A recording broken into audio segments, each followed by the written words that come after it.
Estaba meditando mientras cantábamos y me gozaba en la última alabanza, me gozaba no solamente por la letra, porque era una letra que me llamaba mucho la atención por su contenido bíblico, por supuesto, pero sobre todo por la manera en que el pastor llamaba a la iglesia a adorar.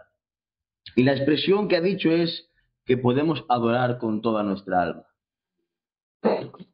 Si algo se les acusa a los reformados es de no adorar con el alma, es de ser fríos.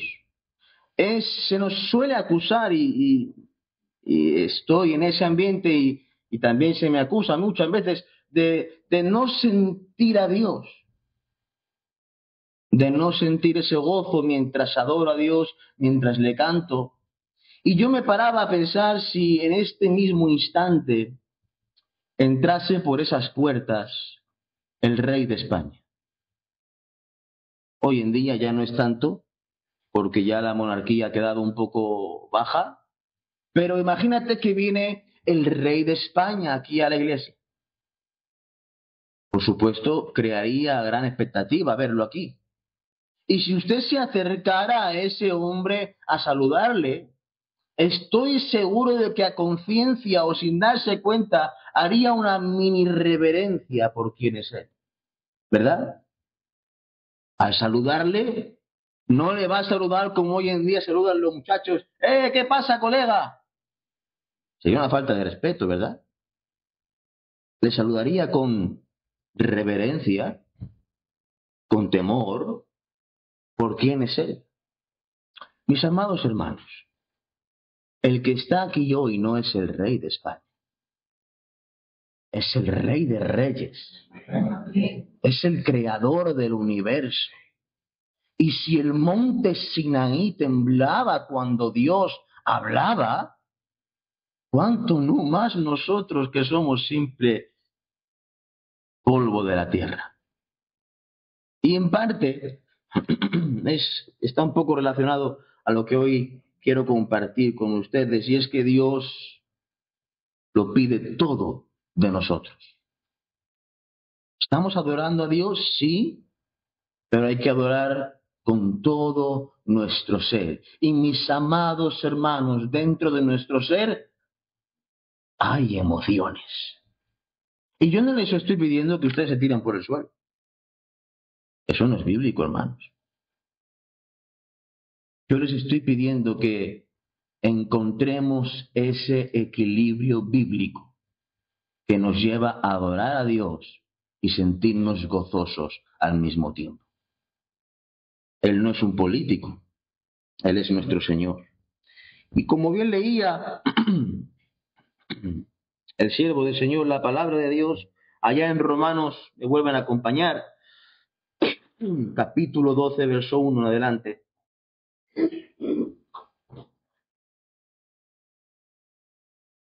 Romanos capítulo 12, verso 1. Ya lo hemos leído, pero es bueno continuamente ir leyendo el pasaje. El apóstol Pablo, siendo inspirado por el Espíritu Santo, dice así: Así que, hermanos, os ruego por las misericordias de Dios que presentéis vuestros cuerpos en sacrificio vivo, santo, agradable a Dios, que es vuestro culto racional.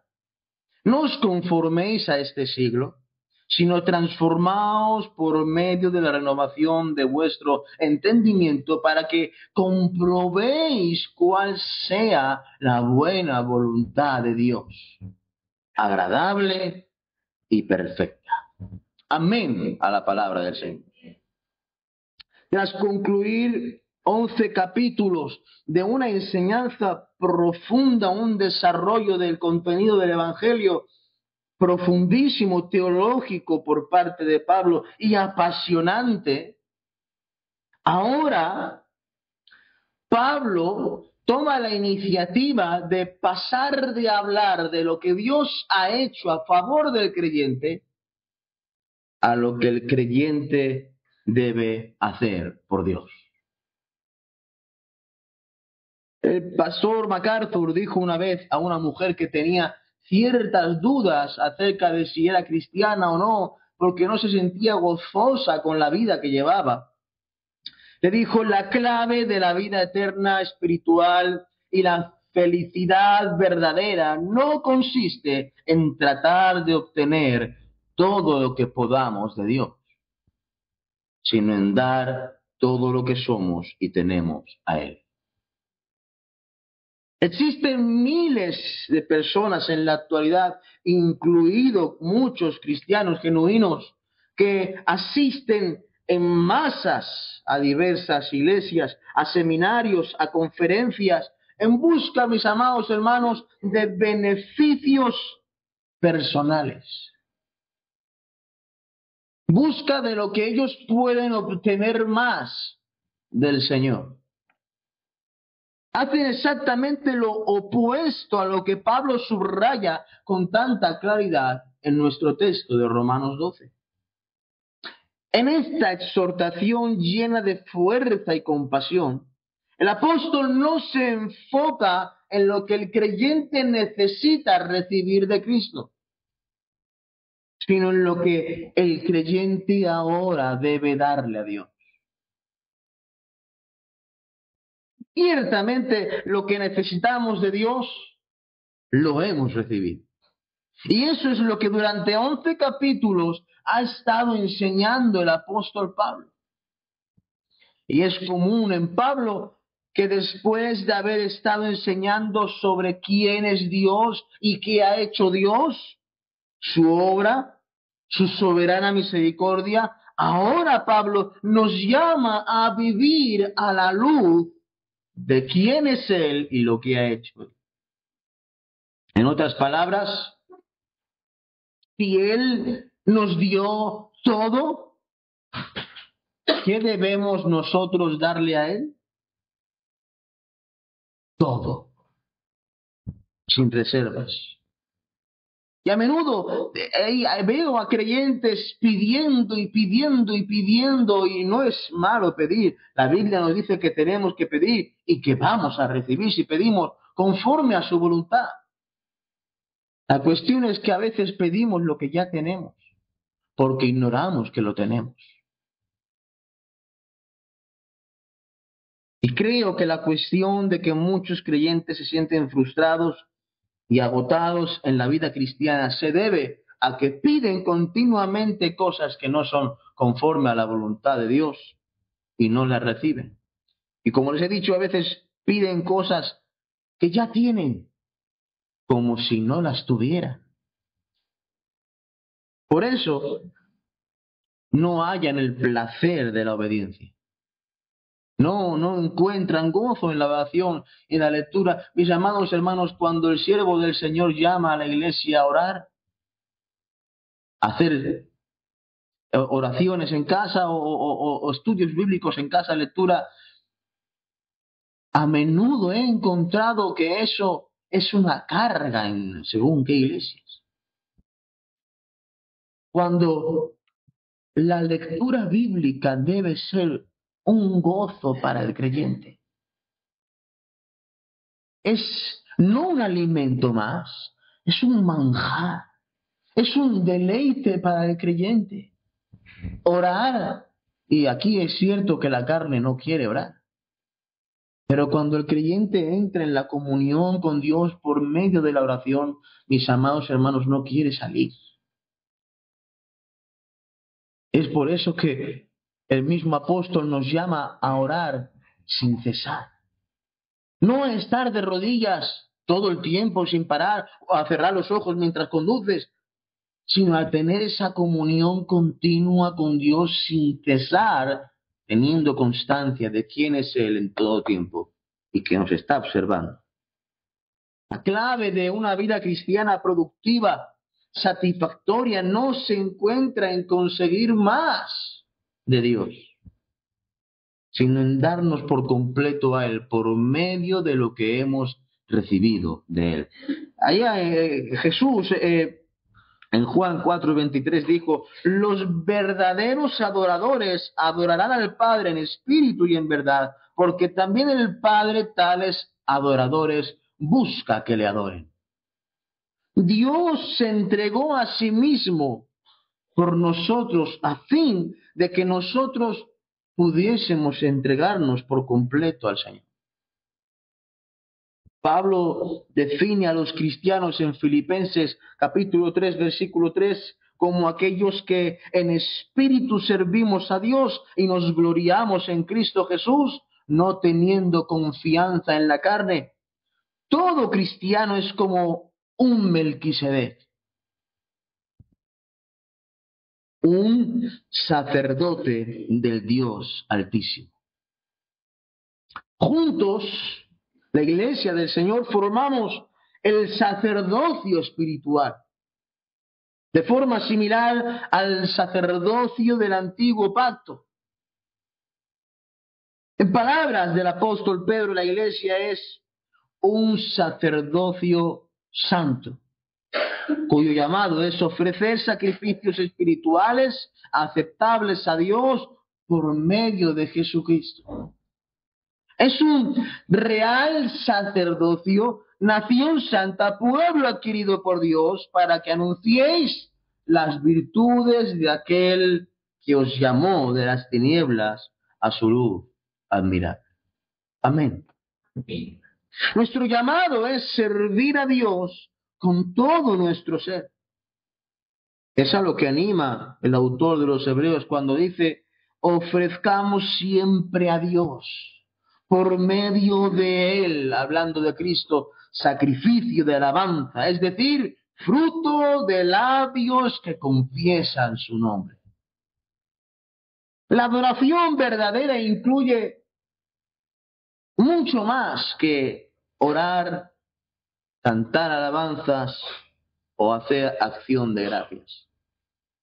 Incluye servir a Dios mediante el servicio a otros, la comunidad de creyentes, pero sin embargo, por encima de todo, nuestro acto supremo de adoración consiste en ofrecernos nosotros mismos como sacrificio vivo de manera total y continua al Señor. Trágicamente, eso está muy lejos de lo que comúnmente se ve en muchos creyentes. Procuran hoy encontrar la clave de la felicidad abundante. Algunos dicen que la victoria en la vida cristiana depende de tener más de Dios. Como estamos diciendo, yo leo mi Biblia y aprendo que el Padre de nuestro Señor Jesucristo nos bendijo con toda bendición espiritual en los lugares celestiales en Cristo. Además, continúo leyendo y aprendo que nosotros ya tenemos en Cristo todos los tesoros de la sabiduría y del conocimiento. De tal manera, estamos completos, como dice Colosenses. Completos, plenos, sin falta de nada más salvo la redención futura de nuestro cuerpo. Pedro dijo que en el conocimiento verdadero de Cristo, que lleva a la salvación, tenemos todas las cosas que pertenecen a la vida y la piedad. Además, contamos con la enseñanza continua del Maestro de Maestros, el mayor teólogo habido y por haber, el mayor profesor de seminarios que podemos encontrar es el Espíritu Santo, ese gran olvidado de la iglesia contemporánea. Dice la Biblia, el apóstol Juan, el último apóstol que quedaba vivo, dice que él nos enseña todas las cosas. Qué privilegio tener a ese maestro. Por lo tanto, en el sentido más profundo y eterno, no podemos obtener más de Dios. ¿Qué te ha dado Dios? ¿Qué le pides más a Dios, mis amados hermanos, para concluir esta introducción? Cuando nosotros pedimos algo más de Dios, tenemos que ser conscientes de qué le estamos pidiendo, para no menospreciar lo que previamente nos ha dado. cuando nosotros meditamos en lo que Dios nos ha dado, cuando continuamente tratamos de observar lo que Dios ha dado, el hombre queda sin palabras. Y no es una piedrecita con tu nombre en el cielo. No es una corona que te pondrá como un galardón. Mis amados, no es que te dirá, venga, pase, come del árbol de la vida, o te dará el maná escondido. No. Es la cruz. Cuando usted mira la cruz, hermanos, no hay nada más. En cierto sentido, ya Dios no te puede dar nada más porque te lo ha dado todo. Ha dado a su Hijo Jesucristo, quien es la imagen perfecta y exacta de nuestro Dios. Por lo tanto, el gozo y la satisfacción se encuentra cuando uno, mediante la meditación y observación de lo que Dios ha hecho, comienza a entregarse por completo al Señor. Es como Jesús, cuando le preguntaron por el gran mandamiento, y él dijo, amarás al Señor tu Dios con todo tu corazón, con toda tu alma, con toda tu mente y con todas tus fuerzas. Por completo. Y muy semejante es la idea principal del apóstol Pablo en Romanos. Hoy, volviendo a Romanos 12, vamos a descubrir 4 elementos que deben ser entregados completamente al Señor, como un sacrificio vivo, santo y agradable, que son la esencia misma de la vida cristiana. Primero, nuestras almas, nuestros cuerpos, nuestras mentes y nuestras voluntades. Estos son los 4 elementos que quiero tratar con ustedes. Cuando Pablo dice, empezando el versículo, así que hermanos, os ruego, Pablo utiliza la expresión griega parakaleo, que tiene el significado básico de ir al lado de alguien. Llamar a ayudar a alguien, ser de ayuda, presentar auxilio. Más tarde, esta expresión que Pablo usa aquí adquirió la connotación de exhortar, amonestar y animar. En su discurso en el aposento alto, poco antes, de ser traicionado y arrestado, Jesús se refirió al Espíritu Santo como el Paracletos, nuestro ayudador divino, que puede ser traducido como el que consuela, el que aconseja o el que aboga, el abogado. El Espíritu Santo sería aquel que tomaría el relevo de Jesucristo en el acto de consolar, en el acto de ir a nuestro lado. Como nos acompañó Jesús, también nos acompañará el Espíritu Santo continuamente, sin abandonar a ninguna de las ovejas de su prado. Pablo está hablando como un exhortador, un consejero humano a sus hermanos en Cristo en Roma. Su amonestación es un mandato que lleva todo el peso de su apostolado. Es un mandamiento sin reserva, es un mandato, que tenemos la obligación de cumplir. El cumplimiento de dicho mandato por Pablo no es opcional. Pero Pablo, de todas maneras, quería ponerse al lado de sus hermanos, mostrar esa humildad, ese ejemplo y ponerse como un compañero en la fe. Y creo que es tan importante, mis amados hermanos, que tomemos ya de una vez la decisión de bajar de nuestro trono. No tenemos ningún trono. Somos todos siervos de Jesucristo. Y créeme que lo mismo que usted tu hermano también necesita que a veces te desaflojes un poquito ese orgullo y te pongas a su lado. Y Pablo, pudiendo haber dado un mandato explícito con la autoridad apostólica, se pone al lado de los cristianos, a fin de animarles en el amor a dedicarse a sí mismos sin reservas al Señor. El apóstol refleja la misma ternura y humildad que anteriormente a Filemón le dice: aunque tengo mucha libertad en Cristo para mandarte lo que conviene, más bien te ruego por amor. Es lo que estaba haciendo.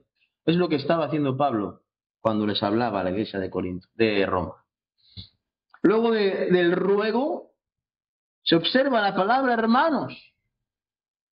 Y para no ser más extenso en esto, lo que tenemos que entender, mis amados hermanos, que Pablo va a describir cómo vive un creyente, cómo adora un creyente genuino, cómo se comporta, cómo vive, cómo canta, cómo alaba, cómo glorifica a Dios, aquel que ha sido objeto de su gracia salvadora.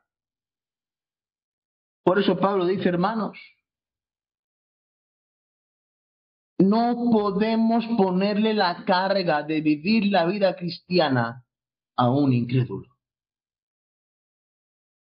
Y eso lo he podido ver muy directamente.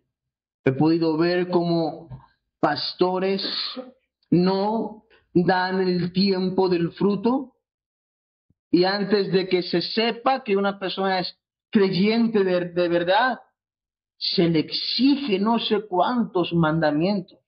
La vida cristiana, hermano, aunque la obediencia es un mandato por parte del Señor, más que un mandato, la obediencia es el resultado de la obra de Dios. Cuando Pablo va a exponer la vida cristiana, los deberes cristianos, Pablo se dirige a hermanos después de 11 capítulos, porque el resultado lógico de aquel que ha recibido la misericordia de Dios es que se entrega por completo. Pero aquel que todavía está en un sepulcro espiritual no se va a entregar nunca. ¿Por qué? Porque carece de una relación salvífica con el Señor.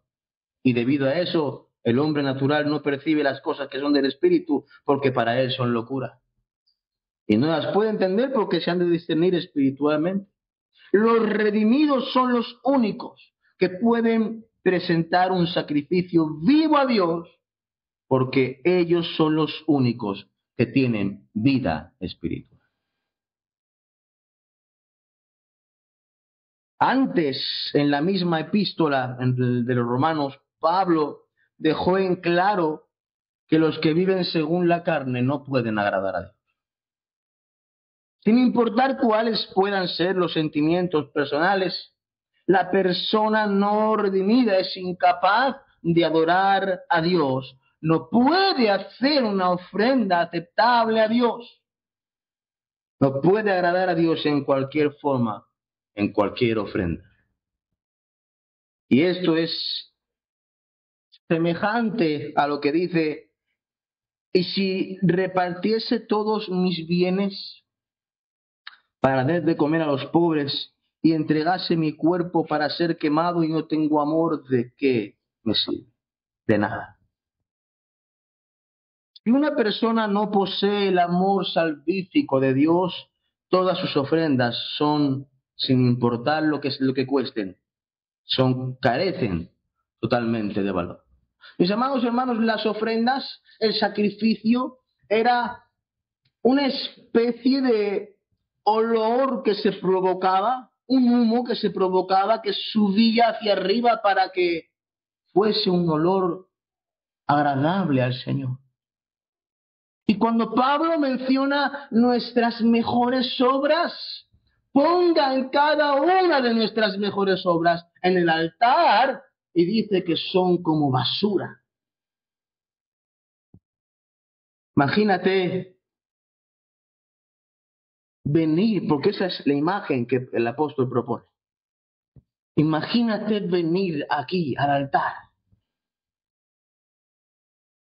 y cuando presentes tu ofrenda, que huela a basura. Son las mejores obras que el hombre puede entregar separado de Cristo. Las mejores obras que el hombre pueda entregar separado de Cristo no tiene valor alguno. Es una ofensa para Dios.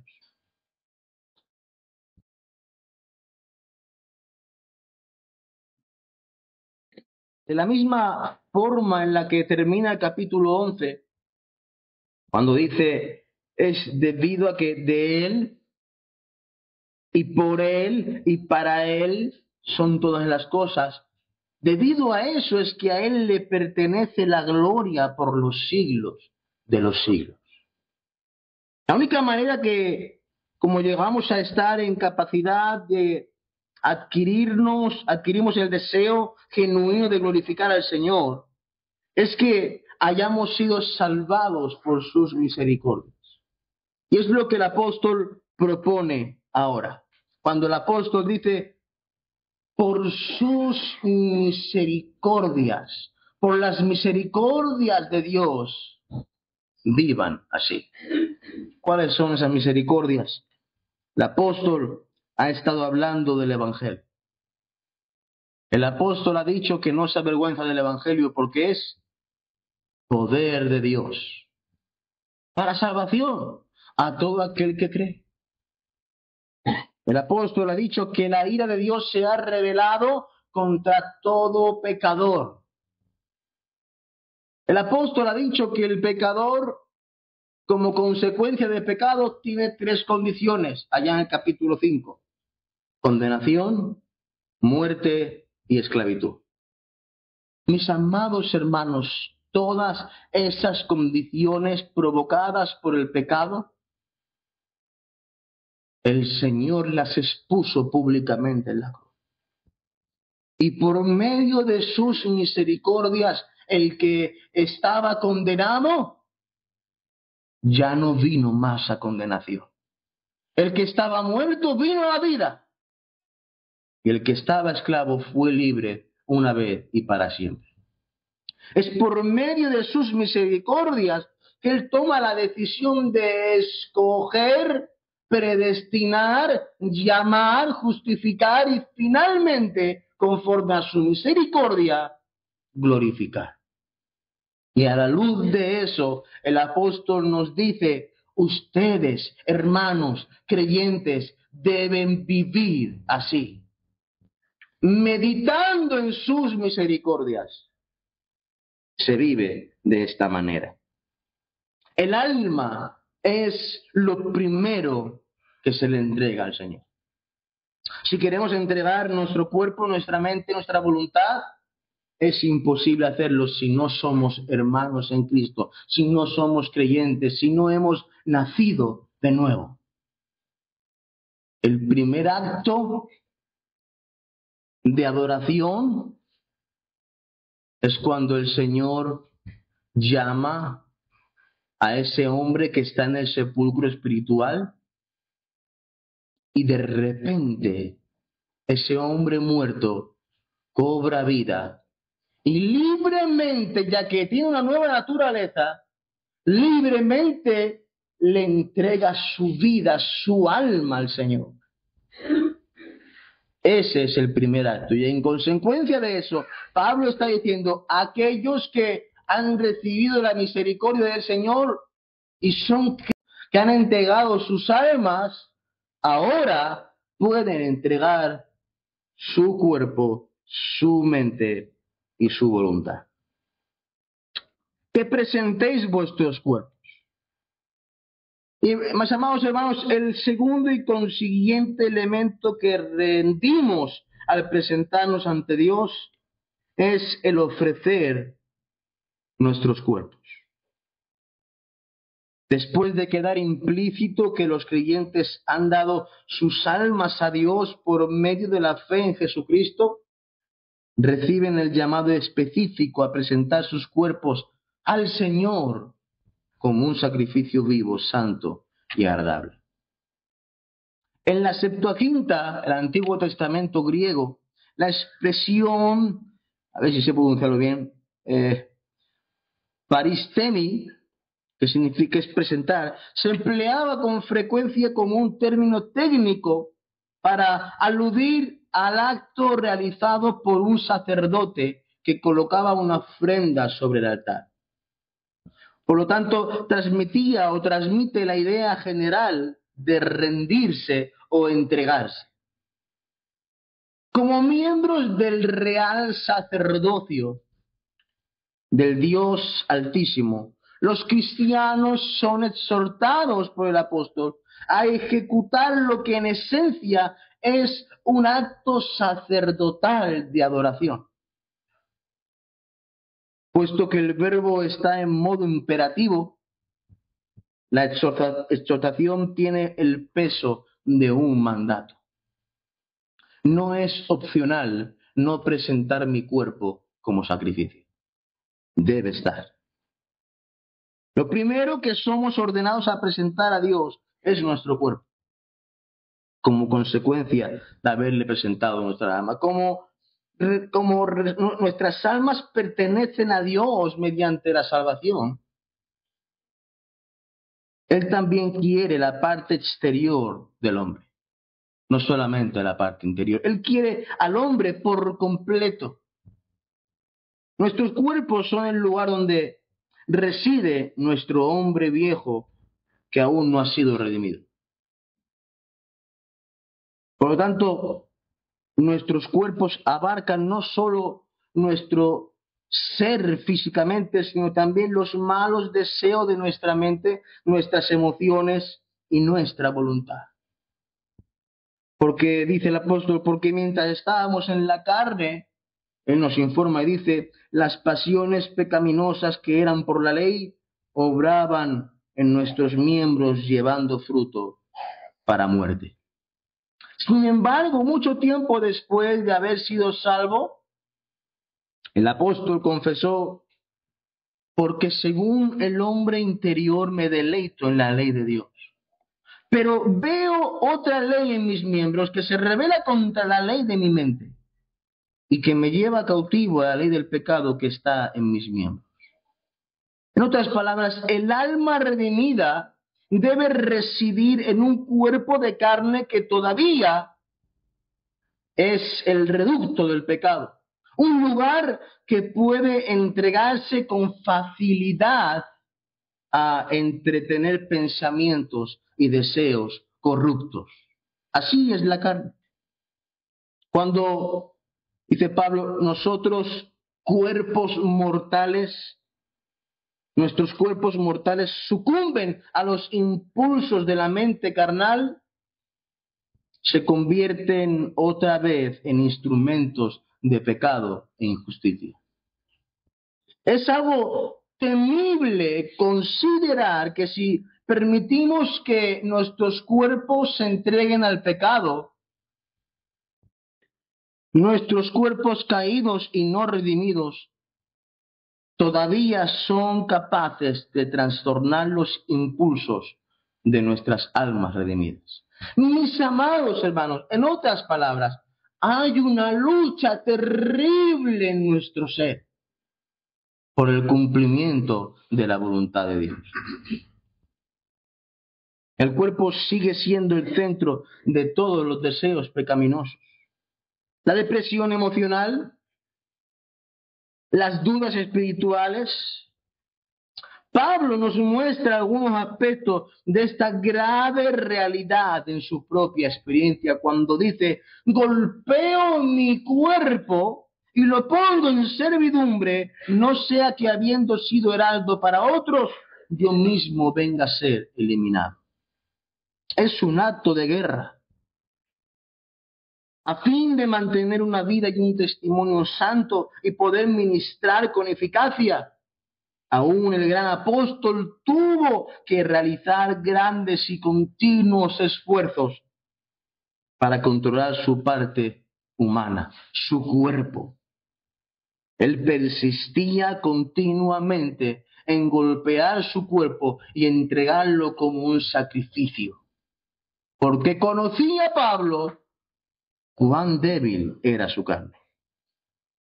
No obstante, el mismo apóstol enseña con claridad que el cuerpo, mis amados hermanos, a diferencia de cómo se enseña hoy, el cuerpo puede ser controlado, sujeto por un alma redimida. Él dijo a los corintios que estaban envueltos en toda clase de pecados, sino para el Señor y el Señor para el cuerpo. Nuestro cuerpo es para el Señor. Eso es lo que Pablo estaba diciendo. La Biblia enseña con claridad que Dios creó el cuerpo como algo bueno en Génesis. Y que a pesar de su corrupción continua por el pecado, los cuerpos de las almas redimidas un día serán redimidas y santificadas. Incluso ahora, mientras aguardamos ese día, nuestros cuerpos pueden y deben ser hechos esclavos que se someten al poder de nuestras almas redimidas. No debemos permitir, mis amados hermanos, que nuestras pasiones carnales gobiernen nuestros nuevos deseos espirituales. Lo contrario, debemos someter la carne continuamente y tener conciencia de que estamos en un campo de batalla, de que estamos peleando continuamente y no hay peor enemigo que nosotros mismos. Y es en el cuerpo donde se encuentran muchas emociones. Es en el cuerpo que el apóstol Pablo menciona, porque por medio del cuerpo Dios puede ser glorificado. Dios quiere usar nuestros cuerpos porque es en nuestros cuerpos que tenemos boca para predicar su palabra, que tenemos oído para oír su palabra, que tenemos ojos para leer su palabra, que tenemos pies para caminar por el Evangelio, manos. Y todo eso el apóstol dice que quiere Dios usarlo sin reserva. Si pensamos para Él, debe ser nuestras mentes las cuales residen en cuerpos que aún están caídos. Todo por completo, la santificación y la vida en santidad no puede hacerse realidad separado de nuestro cuerpo. Mis amados hermanos, el alma se entrega a Dios, pero como consecuencia de un alma entregada, el cuerpo debe entregarse por completo. Por eso que el apóstol dice en otro sitio, y el mismo Dios de paz os santifique por completo. Y todo vuestro ser, espíritu, alma y cuerpo sea guardado irreprensiblemente para la venida de nuestro Señor Jesucristo. No solamente nuestro cuerpo debe ser ofrecido al Señor, también debe ser nuestra mente. El apóstol dice, no os conforméis a este siglo, sino transformaos por medio de la renovación de vuestro entendimiento. Y antes Pablo hablaba de entregar el cuerpo, ahora llama a ofrecer la mente, el centro donde se forman nuestros pensamientos, nuestros deseos y decisiones. Es el entendimiento donde se libra la batalla entre una vida conforme al mundo o conforme a la voluntad de Dios.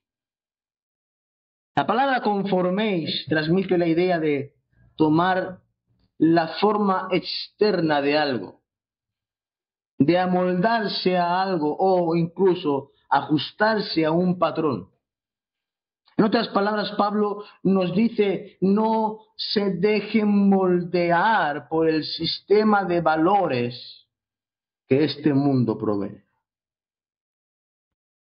La expresión siglo aquí no se refiere a un tiempo cronológico, sino a el espíritu de la época, esa corriente invisible de pensamientos, deseos y costumbres que domina a quienes viven alejados de Dios en este mundo.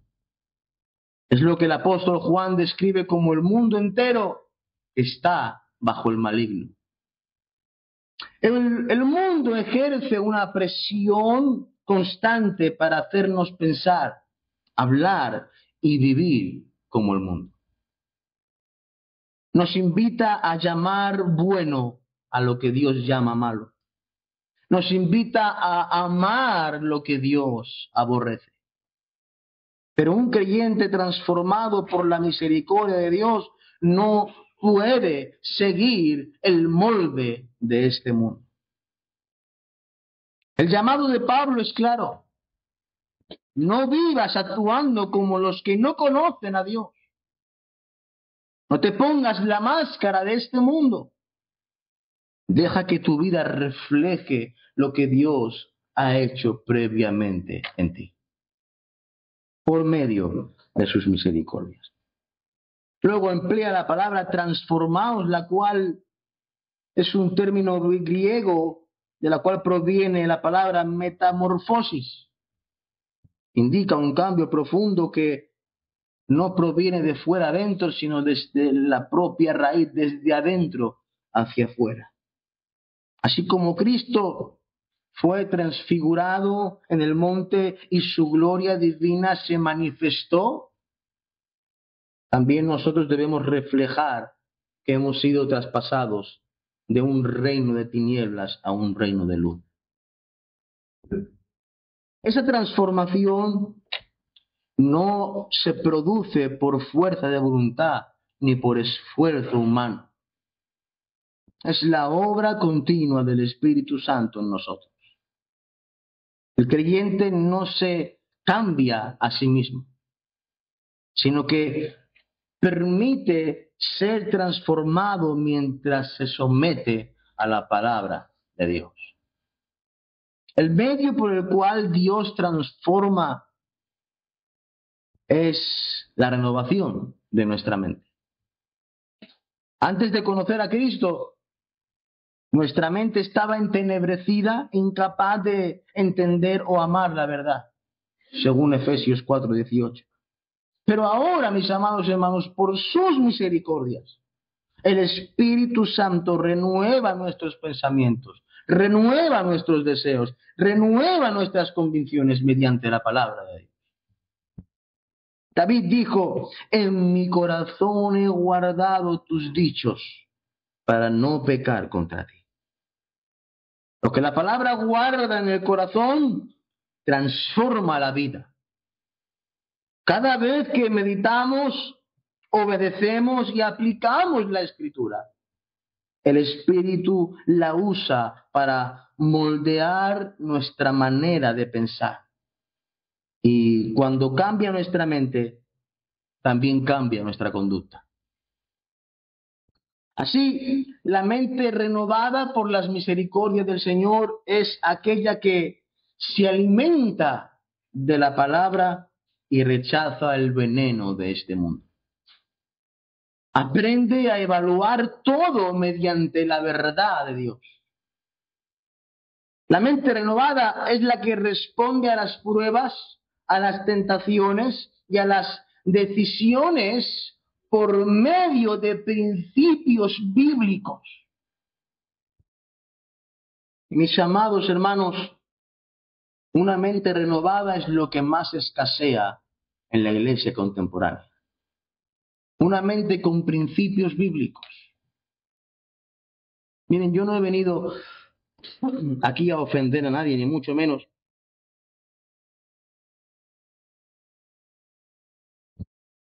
Pero voy a dar un ejemplo. Hay una hermanita, jovencita, porque a veces pensamos que los jóvenes necesitan un entretenimiento, pasatiempos, diversión, reuniones especiales. Los jóvenes necesitan el Evangelio. Y esa hermanita, al parecer, se ha enamorado de un chico. Ese chico es incrédulo, rechaza a Dios continuamente, no quiere saber nada de Dios. No solamente eso, sino que ha mantenido relaciones íntimas con él. Para colmo es durante años. El padre lo sabe, el pastor lo sabe. Y cuando viene esa chica en depresión porque el niño que ella ama es incrédulo y la ha dejado por otra, la está engañando, viene esa chica en depresión continua y el padre no sabe qué aconsejarle, pero va al pastor. Y supuestamente el pastor tiene una mente renovada. Y va al pastor y le inyecta una dosis del mundo y le dice,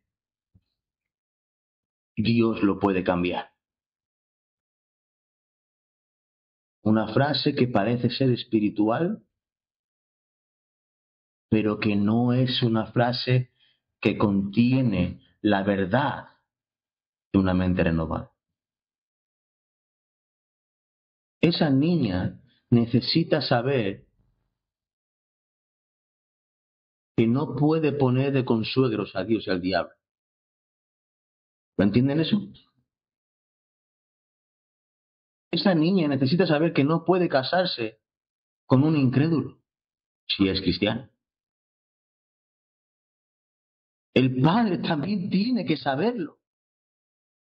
Y en un hogar donde no se abre la escritura para la renovación de nuestra mente, mis amados hermanos, hay un caos tremendo. Yo no le puedo decir nada a mi hija porque es que si mi hija le digo algo se va de casa.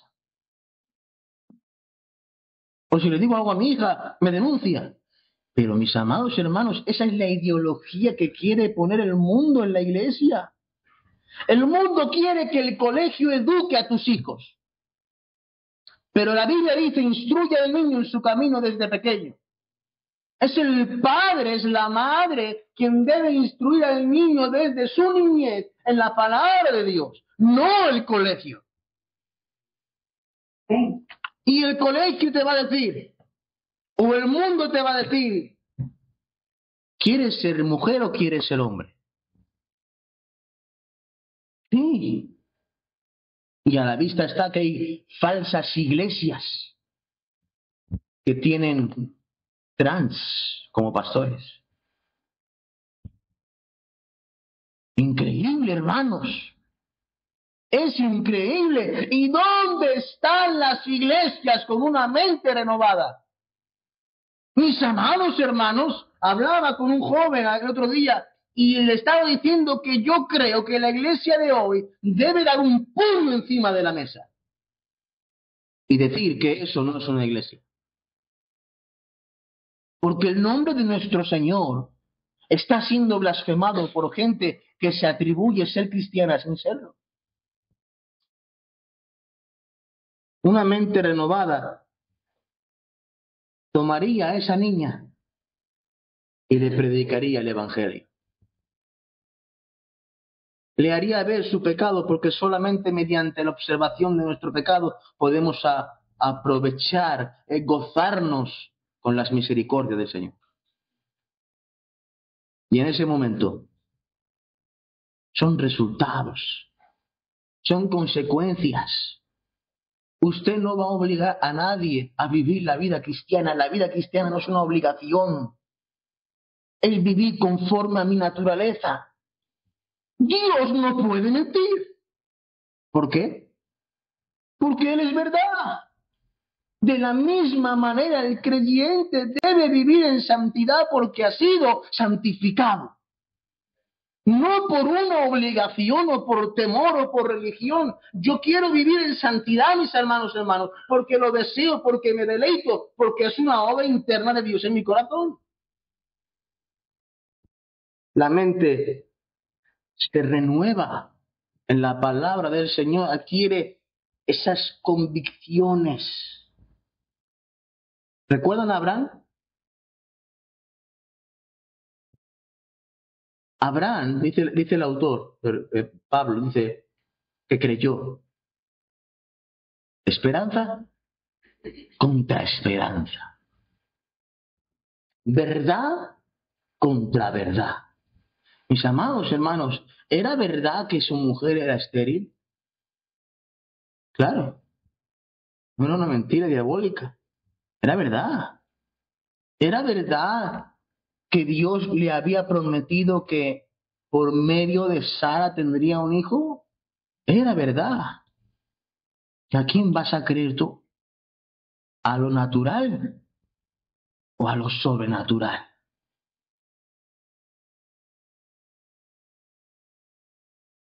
Es ahí cuando el autor de los Hebreos menciona ese sacrificio.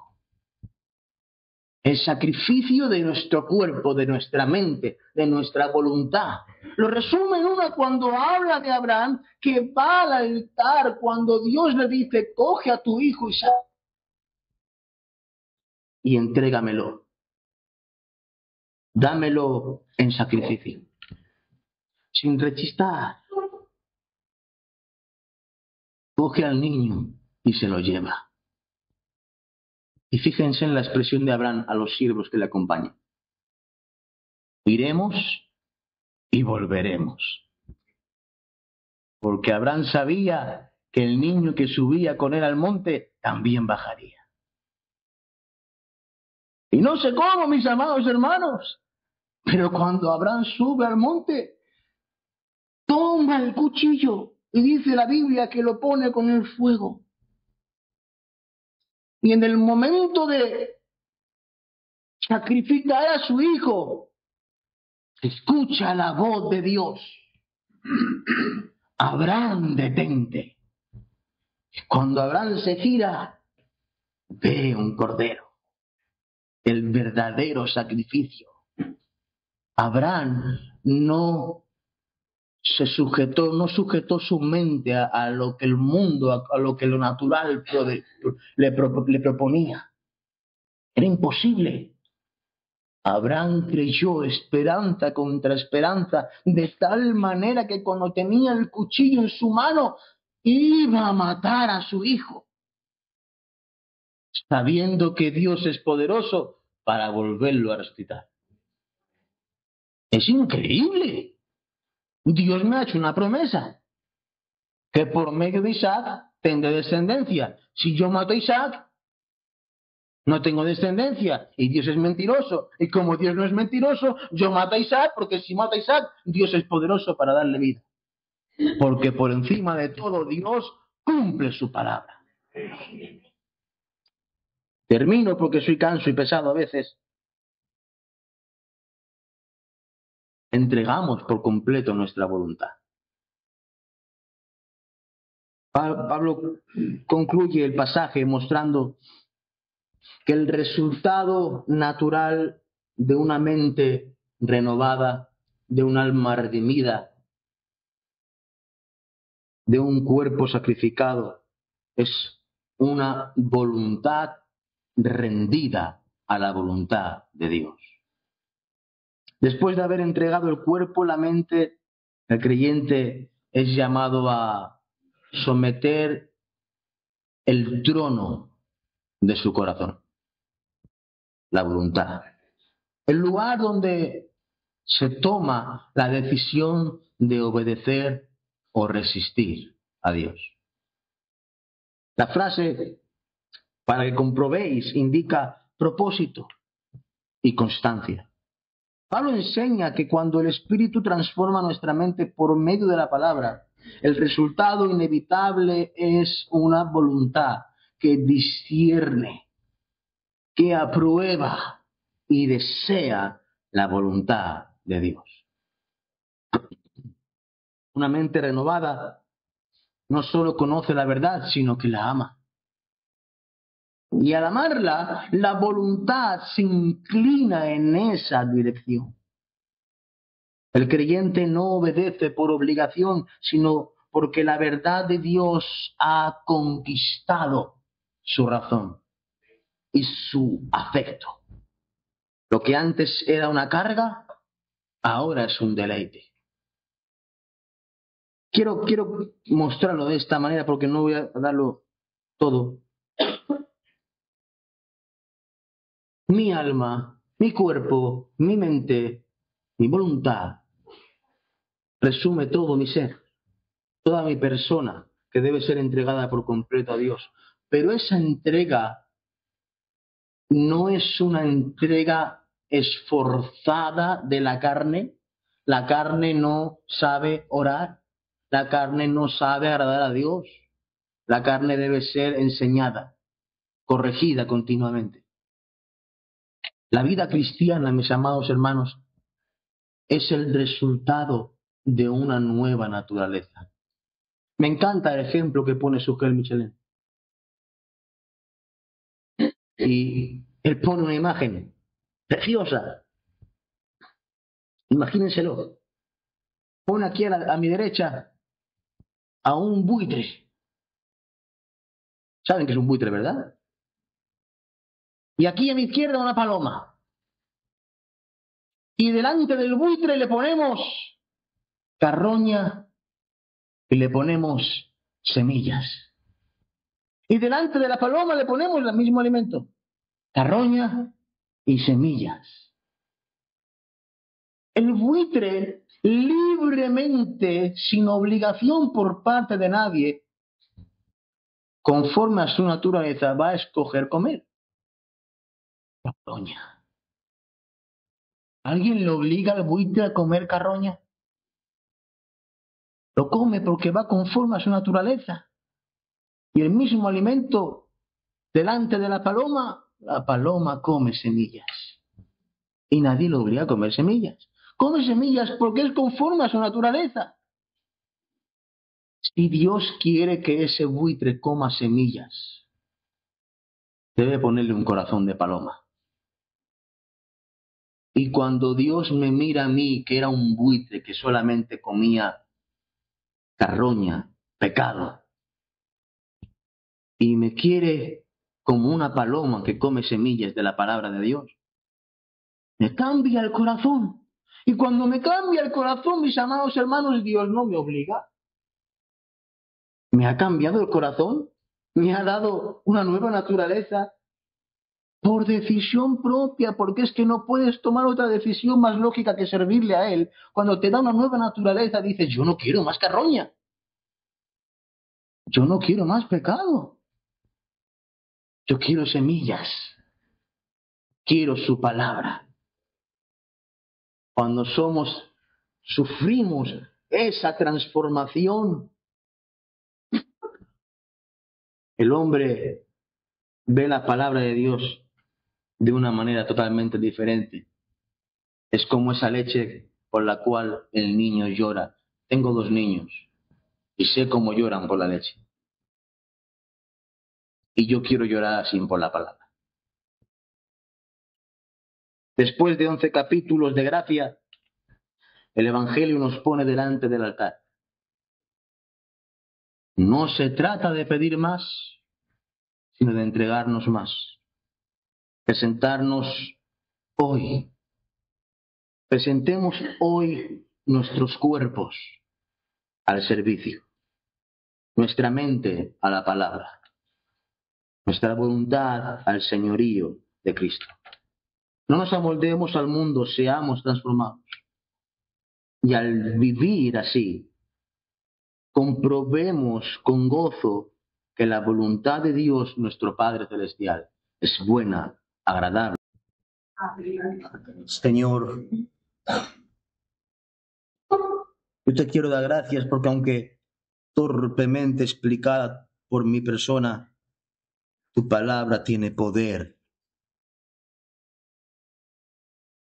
Quizá haya aquí creyentes, Señor, que todavía no se entregan por completo. Pon el querer como el hacer por tu buena voluntad, Señor.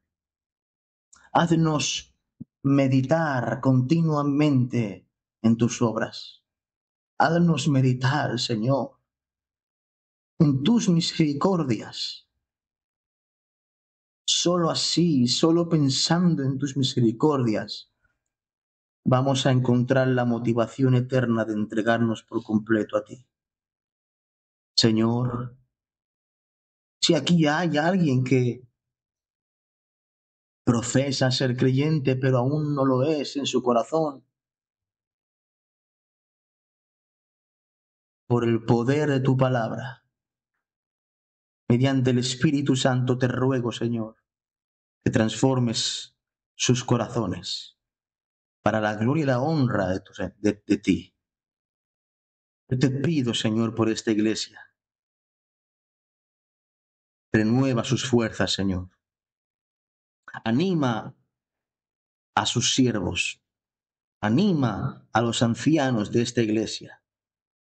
Dales capacidad, mi Dios, para desenvainar la espada de tu palabra. Dales confianza en el poder de tu palabra. Que esta iglesia sea luz aquí, en Arenal, en medio de las tinieblas. Que la gente pueda decir, aquí en Arenal hay una iglesia que predica y vive conforme a la palabra de Dios. Sea tu iglesia edificada y tú seas glorificado. En el nombre de Jesús.